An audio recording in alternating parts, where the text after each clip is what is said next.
All right, guys, doing a review about the mind of a racist person. Exactly is going on inside the mind of someone who is racist? What do racist people actually think and believe that makes them discriminate against others based on race, especially against black people? They rarely see themselves as villains. Most believe they're just being realistic, protecting their group, or stating obvious facts. So, what is the psychology of racism really like? In this video, we're going deep into the psychology of racism, exploring the hidden thoughts and mental shortcuts that fuel it, when and where racism has been at its absolute worst, including against black people, who tends to engage in it the most, what science has uncovered about why people become racist, and most importantly, how research shows we can actually reduce it and eventually end it. Stick around, because the answers might surprise you, and they could change how you see the world. Let's start with the basics of what racists think. According to decades of psychological research, racism isn't usually about outright evil. It's often rooted in normal brain processes that get twisted by culture and experience. Social identity theory, developed by psychologist Henri Tajfel in the 1970s, explains a big part of it. People naturally divide the world into us versus them to boost their own self-esteem. Even in lab experiments with totally made-up groups, participants quickly favor their in-group and discriminate against the out-group. When race gets added, especially black versus white, that same mechanism turns into real prejudice. Racists often believe deeply in hierarchies, that some groups, like white people, are naturally superior in intelligence, work ethic, or morality, while others, like black people, are not. This mindset is strongly linked to social dominance orientation, a personality trait where people prefer strict social rankings and see inequality as normal or even good. They also score higher on right-wing authoritarianism, craving order and fearing outsiders as threats to their way of life. Many don't feel hate every second. Instead, they use mental shortcuts called stereotypes. Black people are lazy or dangerous, as quick ways to navigate a complex world. Research shows these beliefs often come from personal insecurity, lack of empathy for outsiders, or a defensive need to protect their own group's image. Yes, it's that's the thing too. I guess, like he's mentioned, it's different types of racism. Like so, you got classism, of course, the physical aspect of it, also where you're from. So you can have two, white people, but one is American and one is British. You're gonna have that right there because okay, you also we're both white, but you're not from America, so you're gonna have that as well. I know here in the States is really just jealousy. Honestly, you can call it what you want, but it's been times, especially like online. If I think you should go to Twitter.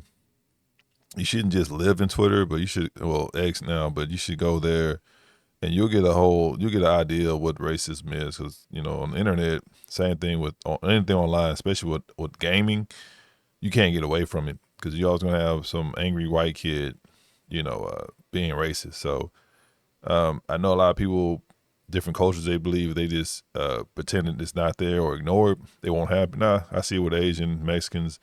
They get it too. They automatically assume racism is just against black people. Nah, it's pretty much a non-white.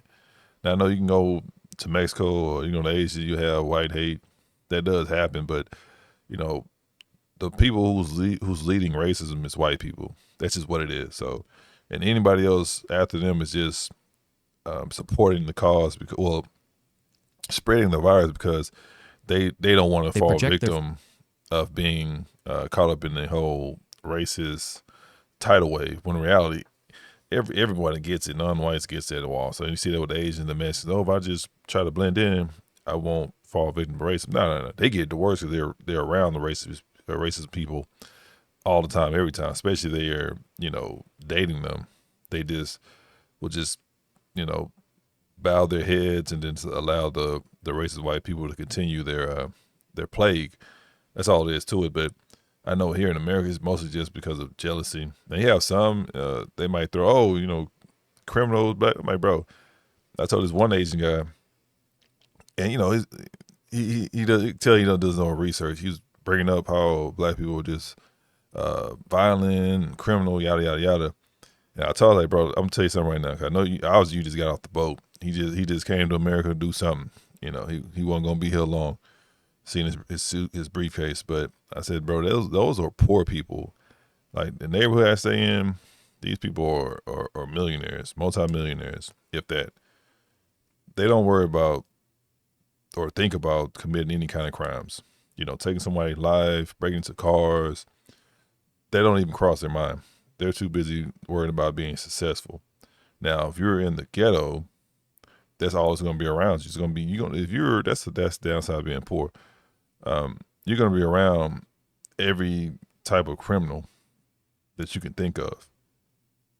But when you're upper middle class, or even though I know America's they pretty much trying to destroy middle class, but if you're in upper middle class and higher, the crime rate is still there, right? Like stuff happens. I see stuff on the news all the time about successful people, doing some heinous stuff, but it's less likely it's going to be there. Same thing with the child pedos and the people that go around R women. It's still there, but it's not so much of it. Now, we living in a poor community, you're surrounded by all that: drug dealers, drug pushers, pimps, prostitutes, serial killers, child molesters, the whole nine, junkies, the whole nine. That's the downside of being poor, because you're always going to be around those kind of individuals. So when I tell them, I say, name me a rich person a rich black person that took somebody's life. What is LeBron doing? Right? What is the guy who's running a Fortune 500 company doing? What is the guy who has his own tech firm doing? What is the guy or lady that's running their own law firm doing? They're not worrying about or even thinking about, committing a heinous crime. So when I told them that, I said, you can go to any poor community, no matter who it is. I told them, and that's what I told them. I said, I can go to your community right now, wherever you live in China, and I guarantee you're going to have a poor neighborhood, because I do research on you guys too. I guarantee there's going to be a whole lot of crime there. It's going to be a whole lot of prostitution, a whole lot of drugs, and a whole lot of other crimes, armed and unarmed crimes. And when I told him that, he shut up. That's what you get for following the white man. The white man don't even respect you, but you over here, you want to be a part of society. You're so worried about self-hating who you are, where you're from, that you want to be accepted by somebody who don't give a damn about you. That's what you get, because you over here believing these lies, and you over here just, nah. It's a ghetto in every country, every community. That's a fact. So if you want to get on white people, okay, let me go to the nearest trailer park. Oh yeah, I guarantee somebody cooking up some meth. That's a fact. So a lot of these people, they so caught up, because you understand, like, other groups of people, they're adding on to the cause because they have self-hate. It all starts with self-hate. You got the typical Mexican, even though the original Mexicans are not white. I didn't grow up around a lot of them. I didn't start seeing these other versions of Mexicans until I was like in high school or something. But up until then, like, every Hispanic I didn't came across was brown. And these new Mexicans that come out now, they don't even want to identify as a Mexicans. It's crazy. It's like, well, you're not white. You have, pale skin, or, you have whatever, little melanin, but you're not white. There's plenty of times they want to act white around other Hispanic people, other people, but you put them same Hispanics around actual white people, they shut the fuck up. They bow their heads. Is that what they do? And then the same, racist white people they hang out with, it's talking about they people, they country. They don't say nothing about it. So no one respects a traitor. So if you hate who you are, if you hate your own people, what makes you think you go into another group of people, they're going to respect you? So a lot of Hispanic people do that. I see it all the time, but, hey, I don't feel bad for them. No one respects a traitor. That's on you. So you got the same thing with the Africans, and, you have some of these Indian people. You have pretty much every group of people, every race of people that's doing that. They want to be a part of the white society. Instead of them just being proud of who they are, where they come from, they're quick to just throw it all away just to have a fake ass white friend that don't even like them, but just to be like, oh, look at me, I'm with white people, so I'm white too. Like, nah, you're a traitor. No one will ever respect a traitor. That's just what it is. So, yeah, I know a lot of it has to do with just jealousy. That's really what, and then, miserable people as well. And it's taught, I watch videos of little kids, 4, 6 year old, 5 year olds, being racist towards, non-white people. They're not picking that up on their own. They're getting it from their parents.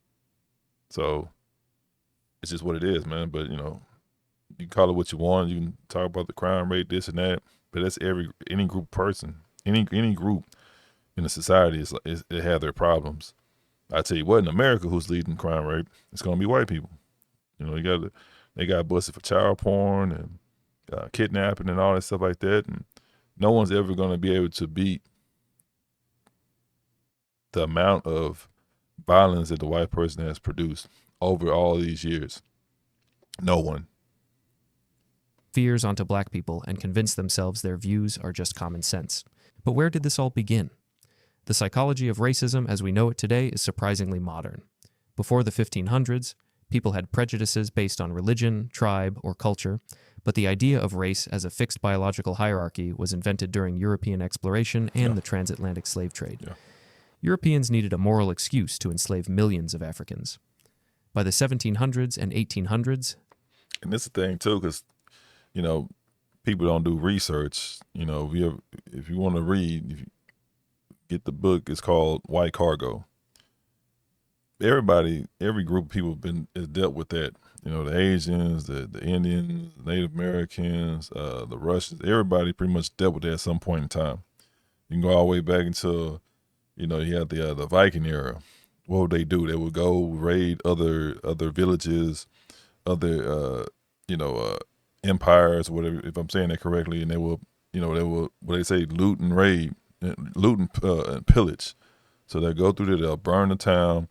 They'll kill all the men. They'll take the women and children. They'll use the women as sex slaves and to boost up their numbers. And then the kids, they'll turn them into sex slaves. I mean, not sex slaves, but that too. But they'll turn them into slaves to where they're out there just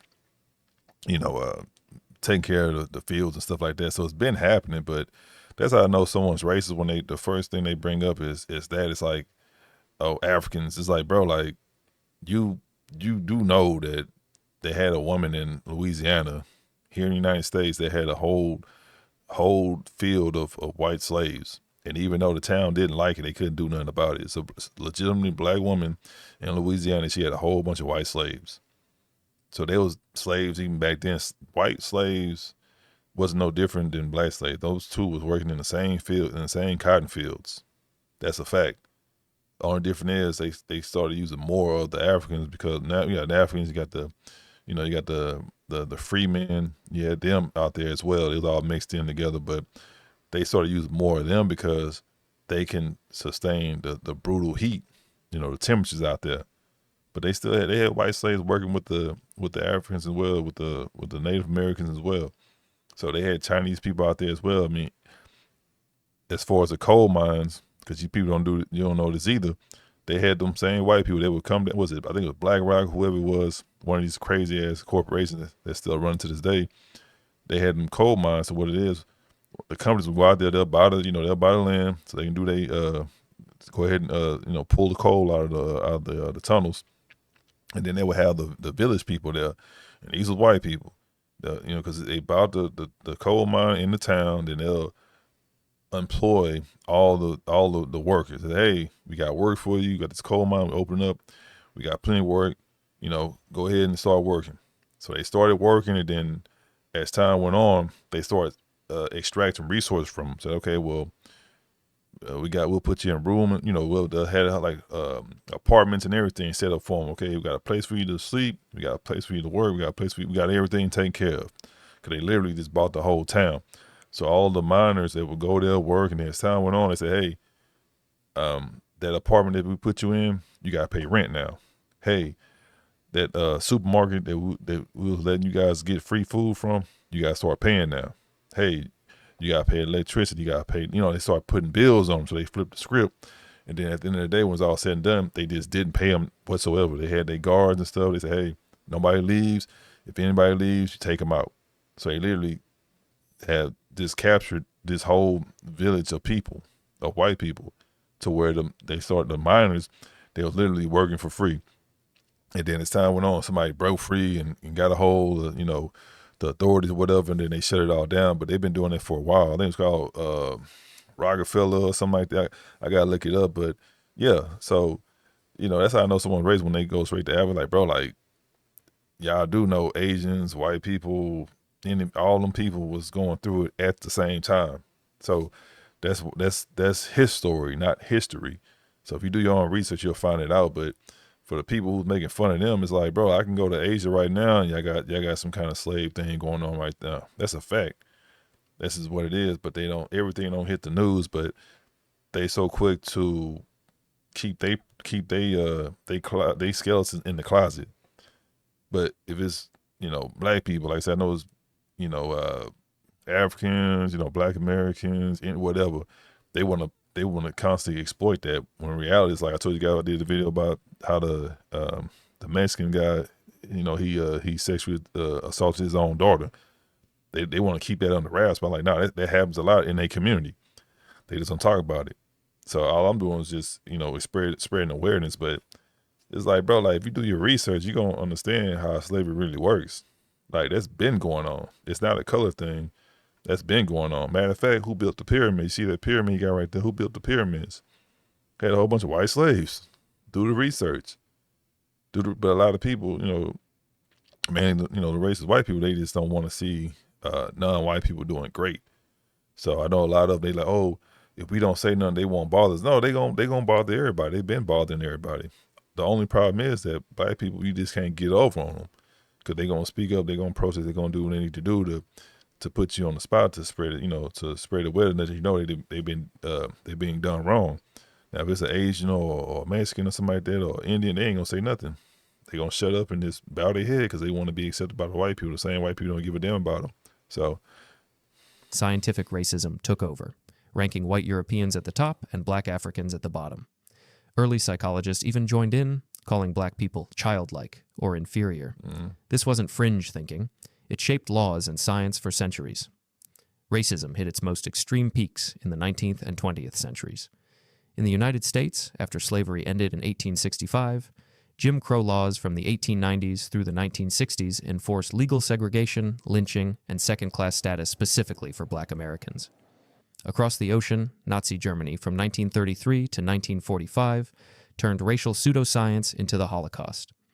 South Africa's apartheid system from 1948 to 1994 created an entire legal structure of racial separation between white and black people that lasted even longer than Jim Crow. These were times when ordinary people, not just extremists, enforced racism against black people because their leaders framed it as natural, scientific, and necessary for survival. The psychology here was clear. yeah, prime example, Serena Williams, she almost died giving birth to a child because to this day they still pass down this BS logic, these terrible tactics and these procedures when it come down to colored people. So she literally almost passed away by giving birth to a daughter because they wouldn't give her the medication that she asked for during birth. Because you go to that's why a lot of black women are passing away at the hospital because they don't give them the same treatment they would to a white woman because these doctors believe, okay, black people are more pain tolerant compared to a white woman, so they won't treat the black people, mainly the white women, the black women, because they haven't birth the same way they would with white women. And on top of that, a lot of them are doing these botched operations, doing surgery that will increase or guarantee the black mother's passing. So it's been a lot of videos about that. But again, of course, we're in America, they tend to overlook that because it's a population thing, right? Remember I did a video about white people going extinct. They're doing that so they can combat the white society because they're not having as many kids now. We're really not so many people are having, at least in general, are having as many kids or are having kids because of the cost of living and the jobs don't want to pay as much. All that comes to effect, but we're just going to focus on the black and white issue. So they purposely will set these black women up as having birth so they can pass away, so they can, drop the black birth rate. So if you think I'm lying, look it up. You probably know somebody. If anything, you know, you can go to the hospital, you can ask a nurse or whatever. So it's a lot of corruption that's going on. I don't know about anywhere else, but I definitely know about it in America. So yeah, it's crazy. Power structures reward in group loyalty and punish empathy. Normal people can commit horrific acts while believing they're doing the right thing. So, where is racism strongest today? Global surveys paint a complicated picture. A 2025 Pew Research study across dozens of countries found a median of 34% of adults say racial or ethnic discrimination is a very big problem, with the highest concerns in sub-Saharan Africa, Latin America, Turkey, India, and parts of Asia. In the United States, while explicit bias against black people has dropped sharply since the civil rights era, many Americans still say black people face at least some discrimination. Yeah, because you know, with the skin bleaching in China and Africa, especially India, those are the three um, major countries that's doing the skin bleaching. So they have their own self hate thing. Say, you know, Mexico, you got the original Hispanics, the brown skinned ones, and you got these fake. I call them fake Mexicans. That's what they are. Um, and they already have a separation as far as, okay, you know, the black Hispanics and you got the white Hispanics. You know, the white Hispanics don't like to claim themselves as Hispanic. They want to say they just white. You had that going on in India, the Bali world. I didn't even know how extreme that skin bleaching was. Like, there's so many Indians out there that skin bleaching is crazy. They got their own society, their own network, everything. It's just catered to the skin bleaching Indians, and then of course the original ones. They don't, you don't even think they there unless you know you do your own research. But they always put the skin bleaching ones on the front line. They always put them in all the news articles, the TV shows, the music, everything. It's always focused on them. So what really messed my head up when I really started to, well, I found out the hard way when I was scrolling, you know, back then, channel surfing. Then I went to Telemundo. When I tell you every person that was on Telemundo was not Hispanic, I promise you, because what they do is so bad they'll get actual white people from other countries to come in and do their shows. I'm like, bro, that's not even it. That's Telemundo, it's a Mexican, like Hispanic channel. What's going on? Everybody on these little. I watched a couple shows. Like everybody that was in these little soap operas, everybody was white. Everybody. I'm like, what's the real Mexicans? And I watched one show. It was like not Fear Factor. It was something like Fear Factor, but it was an obstacle course. It's more obstacle course. It wasn't like it was eating. It was just obstacle course, and everybody in there was not Hispanic. I'm like, bro, just because they speak Spanish don't mean they're Hispanic. Like they got these people from Russia and Germany, you know, blue hair, blonde. I'm like, what is this? And they had one actual Hispanic woman, one, like brown, the whole nine, you know, strong, thick, long black hair. And she felt so uncomfortable. 'Cause I know, not saying they treated her bad, but she felt so uncomfortable because she wasn't around her own people. That's so sad, man. So when I saw that on Telemundo, I was like, oh, nah, the world going to hell in the handbasket. But that's how serious it is. You wouldn't even think that's every country. You go to, what's the guy named Ace on YouTube? Ace. He goes around the world and he you know, he's interviewing the original people there, and he's getting their information and, you know, the history of them living there. So you go to Australia, you would think Australia is just full of white people. Those are not the original Australians. The original Australians, they always push the original people outside on the outskirts of any city, any town. They always do that. You think, okay, Australia full of white. Those not the original people from Europe, man. Like, I did the research on that. Like, and if you ask some of them, they get bad when you bring it up. Cause yeah, you're not originally from the original people that's Australians. You can tell they still have they have the strong genes. They have the big faces, the big nose, the dark skin. You know, they have their own language, and they push those people out on the skirt on the out on the outskirts of the cities. Those are not, yeah. So I'm like, something ain't adding up. But they always do that. Every time, you know, these people, they go invade these other countries, they always push the original people outside on the outskirts. They always do that. You go to Mexico right now, I guarantee they got a section, they got a city or town where it's full of actual Hispanic people, and then the rest of the fake Mexicans, they all walking around, living their life. You go to China. You already know China. Everybody thinks it's yellow. It's like, no, the original Chinamen, they had a lot of melanin, brown. You do enough research, where they gonna be? They gonna be on the outskirts. You find any originally in any of these countries, the original people will always be on the outskirts. This is how they do it. So, and then they try to claim, because they false claim, they try to claim the land because they don't have their own history or they don't know their own history. But it's like every time they go somewhere, instead of them just living amongst the people, they always trying to find a way to pillage. That's just who they are. This is what they do. So same thing with the Vikings. They was kicking butt, back in the day, and then they started losing. They started making their way down here. They started going to Europe and Italy and France and all them places like that. Yeah, that's it. But you got to do your research. But if you're a racist person, you don't care, because there's plenty of situations where we had a racist white person, want to voice his opinion, but it's like we present him with the proof. They don't care, because they just want to be racist at the end of the day. It don't matter what you tell them, what you show them, who it comes from. Because a lot of people think, oh, it comes from a white person. It don't matter, because a racist white person don't care. They just want to be racist. So this is what it is. The same in-group favoritism appears everywhere, but the difference is power. Majorities tend to direct it against minorities like black communities. Who actually does the most racism? Science says it's not just one type of person.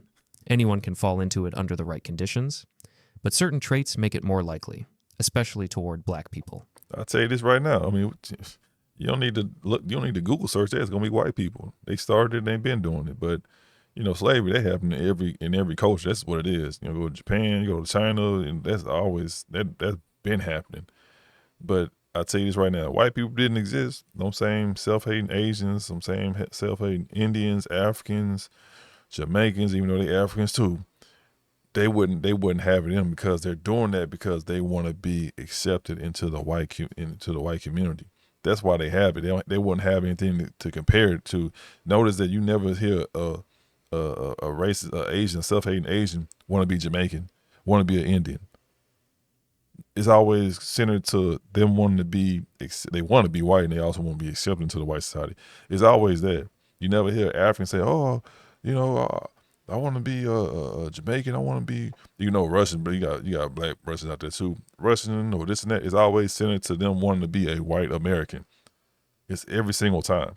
So if you just remove white people, that will automatically go away in them other groups, because they're all catering to the white society. No other society, because remember, they're not catering to their own society, because they got self-hate. They hate who they are. They hate their identity, everything, their religion. All they want to do is be white and be accepted into the white society. So if you remove white people, that self-hate would go away, because they're not looking to be anybody else but a white person. So that's how you fix that. People high in social dominance orientation or authoritarian tendencies are more prone to racist beliefs because they need clear hierarchies and fear change. Many racists come from environments with little intergroup contact, where stereotypes about black people go unchallenged. Importantly, they don't always see their actions as racist. Research shows they often justify it as protecting culture, economic realism, or reverse discrimination against their own group. The psychology of racism reveals it's learned, not inevitable. Babies show own race preferences by 3 months based purely on what they see around them, and those biases grow through family, media. Yeah, so children are poor. I mean, poor or pure. So especially when we was growing up, it was always been around, right? But we always had a mixed friend group. But that's why they get to the kids right away, because the kids, they're pure. They don't have that in them. It's racism is taught. Self-hate is taught. That's all it is to it. So that's why they get to the kids as soon as they can start talking, so they can go ahead and program them. So it's easier to program a kid than it is an adult. So if you have a kid that then grew up, never known nothing about racism, all his friends are just mixed, and the kid turns 28, and all of a sudden his grandparents want to start trying to program him on how to be a racist white man. Not saying it won't happen, but the chances of him converting into a racist, it's less likely to happen because he's already a full grown adult. At 28, even though he still has some growing up to do, he went through all them years of not being that person. So for somebody who's 28 and you're trying to have someone trying to transform you into this racist white person, the chances of that happening is less than likely. So that's why they get to the kids as soon as possible. So by the time they didn't do that about 2, 3 years, 5 years, or whatever, it's already locked in the kid. So that's what they do. Yeah, in segregated spaces. The good news? The same research that explains why people become racist also shows how it ends. The most powerful tool is the intergroup contact hypothesis, backed by over 500 studies. When people from different races, especially white and black, interact as equals with shared goals in schools, workplaces, sports teams, or even online, prejudice drops significantly. Anxiety decreases, empathy rises, and stereotypes lose their power. In the U.S., Project Implicit data shows implicit anti-black/pro-white bias. Now they keep stopping the video, but he made a point. Notice how he said one way of solving it is to have them work together. I'm gonna say this again. That's why white people, they try their best just to stay away from non-white people, because it's easy to program someone when they don't when they can't experience it themselves. That's just saying every Chinese man knows kung fu. I never met a Chinese man. I never grew up around them. I don't know. But my parents put a whole bunch of kung fu movies in front of me and say, that's all I watch is kung fu movies. Every time I see a kung fu movie, it's an Asian dude in kicking butt, or an Asian woman kicking butt. So by me not having any actual real life experience, I'm going to assume, okay, every Asian person knows kung fu. But when I go out there in the real world, I run to an Asian person and say, hey, do you know kung fu? And they're like, no. And then, of course, they might get offended or whatever. It's like, well, I thought all you people know kung fu. And then me going through, meeting random Asian people and asking them the same question, and come to find out none of them know kung fu. It's like, okay, well, what's going on? Because I was taught that every Asian person knows kung fu. So you get that real life experience and you realize, okay, well, not all of them know kung fu. Same thing with with the white and black, and normally it comes from the white males because they have with the sexual desire of a white woman, right? So he knows that's there. That's why not all, I'm saying a lot of them white guys, they try their best to keep them away from black guys because they know that sexual interest is there as far as their wife or their girlfriend. Not saying every white woman wants a black guy. That's not true. I'm just gotta make that loud and clear. That's not true. But he do know at some point, like, it's a possibility that she might have some kind of sexual interest or just want to be with a black guy. So they always worry about that. So that's why they try their best to move somewhere way out the way where it's nothing but a whole bunch of white people, aka just buying something they can't afford, right? So they'll go somewhere and get, like I tell you guys before, if everybody can afford a $350,000 house, Mexicans, Asians, Chinese, whatever, then the white person gonna be like, okay, well, we need to get $1 million house. They won't even, okay, we'll get a 400,000. No, it's too close. They want a big gap. So okay, everybody can afford a $350,000 house. How can we get away from these people? Okay, let's go shopping for $1 million house. That's what they do. So it's normally that, you know what I mean? They just feel uncomfortable with they woman being around black guys. So it has a lot. It's deeper than what you think, but it has a lot to do with it. But like I say, in order for you to keep the stereotype going, they isolate them, their people, their kids and wife, whatever. Then they always just show them bad stuff about black people without them realizing them themselves. They have them people, if they have them in that situation for long enough, then they already been programmed. So when you put everybody together, like, oh, all black people were gang members, this and that, or whatever. Okay, and you watching movies, you seeing it on the news, your husband, your wife telling you this every day, and you're gonna believe it because you never been around them. You just seeing what's on TV or what your parents are telling you. But if you actually get around them, aka if you go to school with them, they'll start to notice, okay, well, this guy is not a game man. He's not violent. He's very smart. He's funny. He's a great piano player or whatever, because they're getting that real life experience.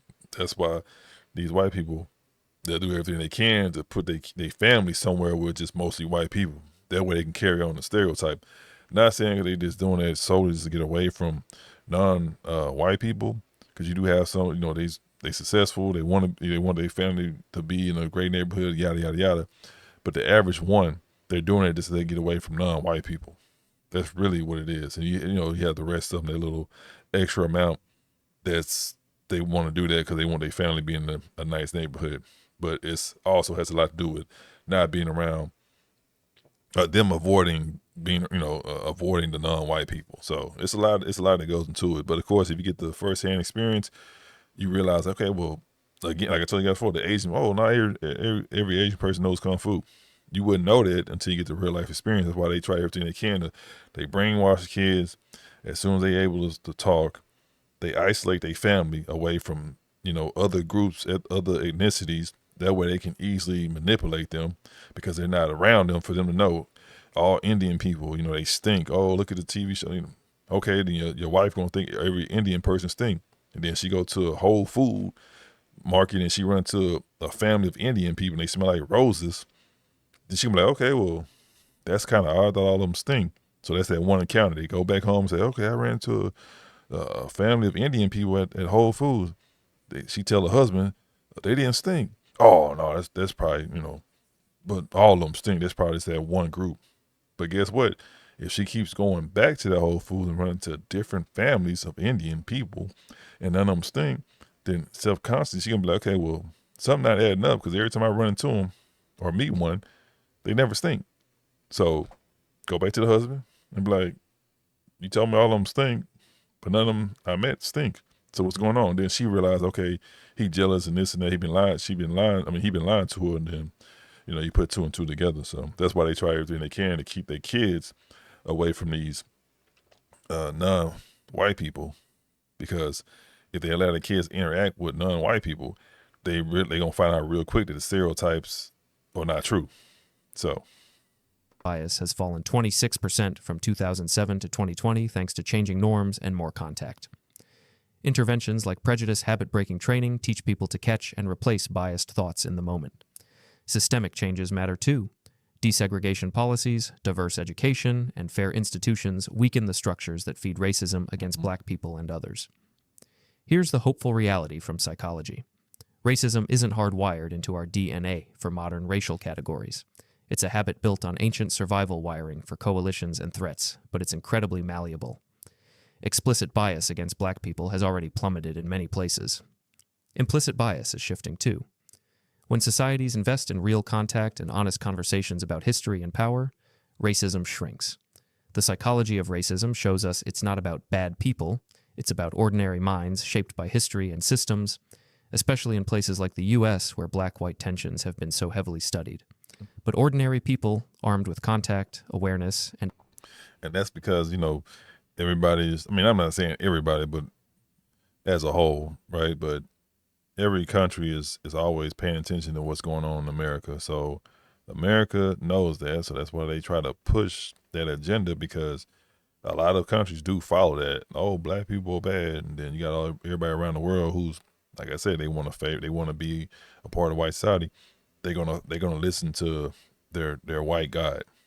So they're gonna just follow whatever the white guy does. They're gonna listen to whatever the white guy says.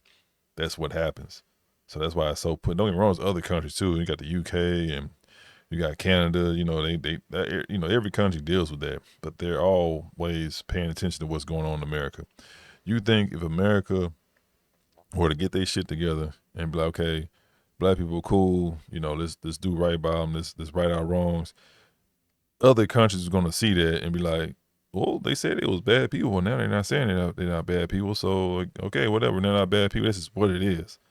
If they was minding their own business, they'll be doing their own thing. But that's why you got all this self-hate and all this skin police, because they want to be white. That's it. They say if you just simply just remove the white people, all that will just clear up on its own, because no one is going to be chasing whiteness, because whiteness no longer exists. That's all there is to it. But yeah, we all know that came from America, the hate for the black man. But if America was to flip the script, do the right thing, every other country will follow, because they're so. I know you got some countries that don't like America, But it's funny that they say that, but whenever a white person pull up, they ready to kiss his feet. So I know that's not everybody, but it is what it is. Evidence-based strategies are already dismantling it. What do you think happens in the racist mind now that you know the science, especially when it comes to bias against black people? Drop your thoughts below, and if this video helped you understand the psychology of racism better, hit like and share it. The more we talk about this with facts instead of assumptions, the faster we move forward together. Yeah, that was a great video. Again, you go on Twitter and you got plenty of information on the white person's thoughts on racism. They really believe it's like a gene. It's like hair. It just comes with no. That's not how racism works. Your parents taught you that. Your grandparents taught your parents that, and so forth. That's just what that is. But I go on Twitter. It's not for the weak at heart. But I'll tell you this. You get enough of these racist white people calling you all kinds of names. You do get immune to it. It's like the flu. You catch the flu, it's all crazy, but you'll be ready next time. So that's how it works with that. You don't want to run away from a challenge, run away from hatred. You don't want to run away from problematic people. You want to know how to deal with it. You need that experience. It's like riding a bike. You fall off your bike. Do you just stop riding the bike? No, you're going to keep going until you eventually figure out how to ride the bike. That's just how it is. That's how it works in life. You're going to have challenges, obstacles. You got to know how to get through it. You just can't always run away from any challenge or you having a bad day. You got to find a way to get through it. So that's one thing I do like about it, because you interact with so many racist white people that you figure out what's really going on behind the scenes. So a lot of it is they don't want to know. You got some who just jealous of you. You got some who's programmed to be racist. So at the end of the day, it's up to them to change, but that's really what it is. It's a cult. It's a cult thing. It's really what it is. They don't want to understand it. They don't want to do better. They just want to carry on the cancer. They want to pass it on to the next generation. So that's really all it is, because it's so many conversations that go on. But again, you had these people that have been taught racist since they was like 2 years old. These people are in their late 40s and up, and then of course you got other groups that nobody give a crap about, but they want to be accepted to the white community. They join in the conversation as well. It's like, you're an Asian man. Why are you taught? This is an American situation. Why are you in an American conversation? You have nothing to do with this. No one asked you to be here. So you'll have a lot of that too, because they want to be allies to the white man, but the white man don't give a shit about them. But they know that the white man don't give a shit about them. So as long as they can just get some kind of attention from the white man, that's good enough for them. It's like, you got a wife. I know guys get abused too in relationships. It's like you having a wife that you've been beating on for I don't know how many years, and she's so used to being beaten on. If you treat her anything different, she won't know how to react. So it's like, I know he beats on me, but at least he won't leave me. So that's how the other groups of people act. Like, I know the white man don't like me, but as long as he give me some kind of attention, that's good enough for me. So it's like a wife who's been beaten for so many years. They just accept it. As long as you just give them some kind of attention, that's good enough for them. Even though it's not the good kind of attention, it's a bad kind of attention. They don't care. So anyway, this it's great video, but this needs to be put out there. But again, this is not for black people. If you just know, it's like common sense, not for black people, because they living in this every day, all day, been doing this. It's for white people. And sad to say, a lot of them don't care because, oh, it's not affecting me. Remember, you have a lot of people in this world. If it's not bothering them, if it's not causing them any kind of inconvenience in their life, they don't care. That's just what it is. Not saying all white people are bad, but that's just how they are. If it's not affecting them in any kind of way, they do not care. But if it is affecting them in some kind of way, they expect someone else to help them. But if it's the other way around, they won't help you. Now, you may have one who just go off cold or whatever and then help you, but majority of them, they won't help you. But if they fall victim, they expect you to help them. So keep that in mind. That's why I tell black people all the time, black people need to mind their own business. Stop going out here trying to be a superhero, saving these Asians, whatever, because you want to get brownie points. They don't care about you, bro. They don't. You can literally save one of them from a burning building they won't even say thank you. But the first white person they see on the ground, they'll run to them and hug them. So I seen this with my own eyes. So I'm not saying all of them, but majority of them like that, because that's the thing. It's like a snake, right? I'm not a snake expert whatsoever, but I'm not gonna risk my life on trying to, pet a snake or whatever. It may be poison, it may not. I know there's ways to tell, but just for my safety, just for me to be 100%, correct, I'm not gonna risk it. I'm not gonna pet no snake. I'm not gonna be around. Anytime I see a snake, whether it's big or small, whatever, green or yellow, I'm not gonna go nowhere near it. Same thing with that. You can't say all white people are racist, but majority of white people are racist. So you just can't go through life thinking that, oh, that person not racist, or that person not racist. Nah, you don't know. Unless they got some kind of scent, or they got like some kind of rubber band or something on their wrist and let you know that they racist, you'll never know. So don't ever go through the life being naive, thinking that, oh, this person don't hate me, or this person don't want to see me be harmed. You don't know that. So just for you to be safe, just assume all of them like that. And that's because they taught you, don't mean they not racist. That's all it is. That's like you talking to a fat chick. That don't mean you like fat chicks. That's why I stopped talking to fat chicks, because they think I like them. I'm just being nice. This is how my mama raised me. My dad told me to, be nice to women, but they take that and they twist it into their own, perspective. So this is what it is, man. So great topic, but again, a lot of them don't care. A lot of them want to be. A lot of them are dangerous. A lot of them just want to be, a dangerous group of individuals. Some have been programmed, and at the end of the day, if it don't affect them, they don't care. But if something happened to them, they expect you to help them. So keep that in mind. I'm not saying that somebody's about to, ran off a bridge and a car sinking, not to save them if you can. I'm not saying that, but just keep that in mind. Don't be so quick to help, somebody, and then, I don't know. So if you can help somebody, help somebody. Don't let somebody just die. But just keep that in mind. Don't think because you do something good for somebody, they're gonna change their ways. You got a lot of these white people that's been programmed since the beginning of their birth. So no matter what you say, no matter what you do for them, they still gonna hate you. So just keep that in mind. So if you want to help somebody out the kindness of your heart, but don't automatically assume that you didn't make it a friend because you helped out a white person. So it is what it is, man. But if you guys like the video, let me know. Make sure you like, subscribe. If you got anything to say, leave your comments down below. If you donate to my Cash App, I appreciate you. And yeah, until next time.